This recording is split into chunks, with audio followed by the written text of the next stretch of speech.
Let's look at this with Michael Kimmage. He's Professor of History at the Catholic University of America and a Fellow of the German Marshall Fund. He served as an expert on Russia and Ukraine for President Obama's State Department. Well, welcome to DW. Looking at what's going on there, is this a pattern that you see? Do you see Russia deliberately creating food shortages around the world as part of this war? I'm not sure if it's a deliberate creation of a food shortage. It's certainly a consequence of the war, and I don't think that Russia will lift its naval embargo of Ukraine for many reasons. What it will try to do is to exploit this crisis to make it the fault of Western intransigence, NATO expansion and such. It will try to use it for propaganda purposes. Everyone's at this propaganda game, though, aren't they? Because, you know, the West is there imposing sanctions on Russia, regarding it as a legitimate tactic to try and bring down its banking system. And of course, if we can do that, why shouldn't Russia try to do the same with whatever tools it has at its disposal? Well, I don't think that Western policy is to bring down Russia's banking system. The goal of the sanctions policy is to limit the development of Russia's war machine. So it's targeted, and I don't think that sort of sabotaging the world's food supply is a proportional response to that. So these are two separate tracks, I would say. But yes, all of this is a feature of widening tension between Russia and the West. And that's going to be a very long-term phenomenon with many, many negative consequences. So let's pick up that idea of each side blaming the other. As I say, the West imposes those sanctions on Russian fuel and the banking system.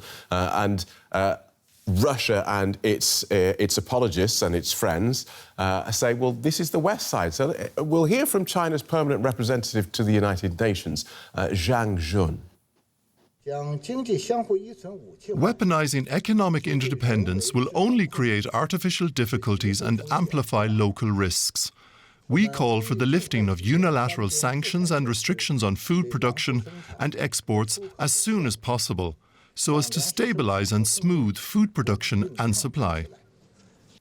Michael Kimmage, do you buy that? The West removes its sanctions and Russia lets the grain out of Ukrainian ports and the problem goes away. Seems to go that thinking.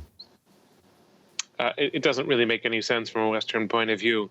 The sanctions are there because of the war and the violations of Ukrainian sovereignty, and I think it's for that reason that the sanctions have to stay. If something can be worked out about the grain, that would be excellent, but it wouldn't be through sanctions relief. That's just not gonna. It's not gonna happen on the Western side, and it shouldn't, because it's not connected to the stated aims of the sanctions policy.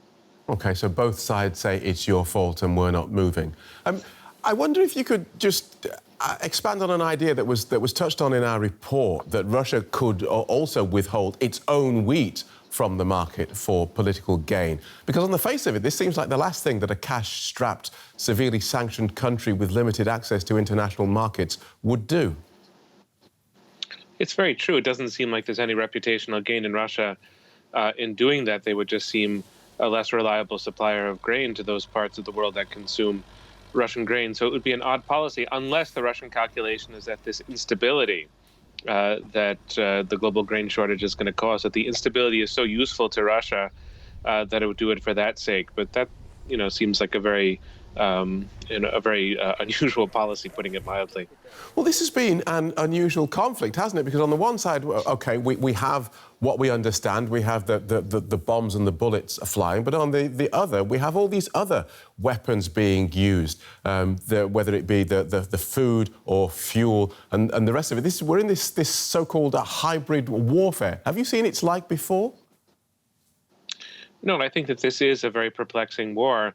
And it's, very local and regional up to a point. I mean, the battlefields are all on the territory of Ukraine, but it's certainly a war that's global in scope and meaning. And, from that, you can extract one significant point, which is that the Western response to the war in Ukraine has been much more critical of Russia than the global response.